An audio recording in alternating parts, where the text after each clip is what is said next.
Bonjour et bienvenue dans cette capsule Voir en couleur.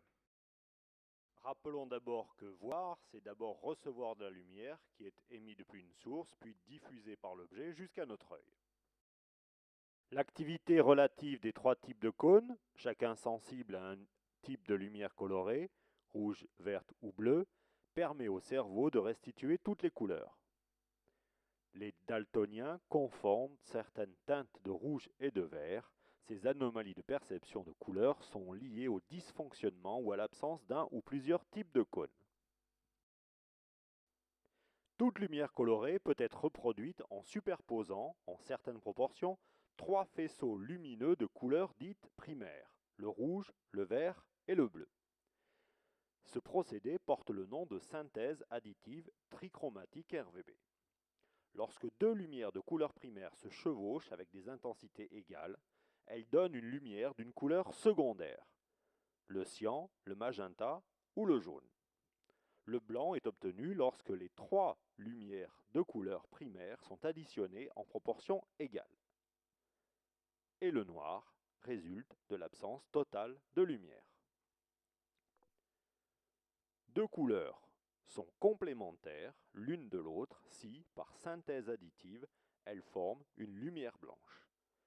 Donc par exemple le cyan et le rouge forment de la lumière blanche, ce sont donc des lumières complémentaires.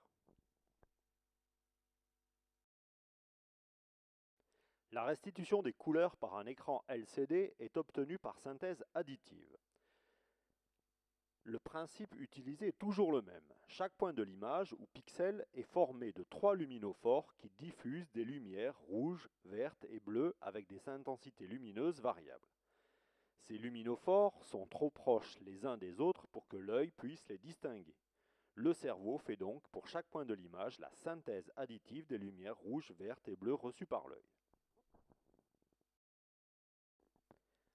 La lumière blanche étant constituée d'une infinité de radiations monochromatiques, toutes les couleurs peuvent être obtenues en sélectionnant, à l'aide de filtres colorés, certaines des radiations lumineuses qui la constituent. Ce procédé porte le nom de synthèse soustractive trichromatique. Le filtre rouge absorbe les radiations bleues et vertes et transmet la lumière rouge. Les filtres cyan, magenta et jaune absorbent respectivement les radiations rouges, vertes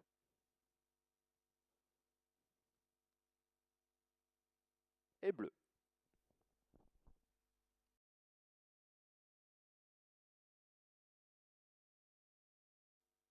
En synthèse soustractive, la superposition de plusieurs filtres peut produire du noir. C'est-à-dire qu'ici, par exemple, le filtre vert et le filtre rouge absorbent toutes les radiations émises par la lumière blanche.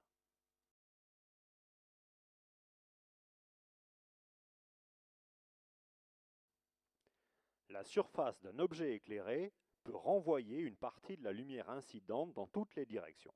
C'est le phénomène de diffusion. Ici, l'objet blanc diffuse toutes les radiations émises par la lampe blanche. L'objet peut aussi absorber une partie de la lumière incidente. Ici, l'objet rouge absorbe toutes les radiations, sauf la lumière rouge qu'il diffuse. Mais la couleur perçue d'un objet dépend de la lumière incidente qui l'éclaire. Par exemple, un objet blanc éclairé en lumière rouge paraît rouge puisqu'il ne peut diffuser que de la lumière rouge. Cet objet blanc paraît vert s'il est éclairé par de la lumière verte. Éclairé en lumière verte, un objet rouge paraît noir puisqu'il absorbe les radiations vertes et ne peut diffuser de la lumière rouge. Un filtre magenta transmet la lumière rouge et la lumière bleue. Cette lumière rouge est diffusée par l'objet rouge qui absorbe la lumière bleue. Il paraît donc rouge. Cet objet rouge absorbe les radiations bleues et vertes de la lumière cyan et apparaît donc noir. Cette capsule Voir en couleur est terminée. Au revoir.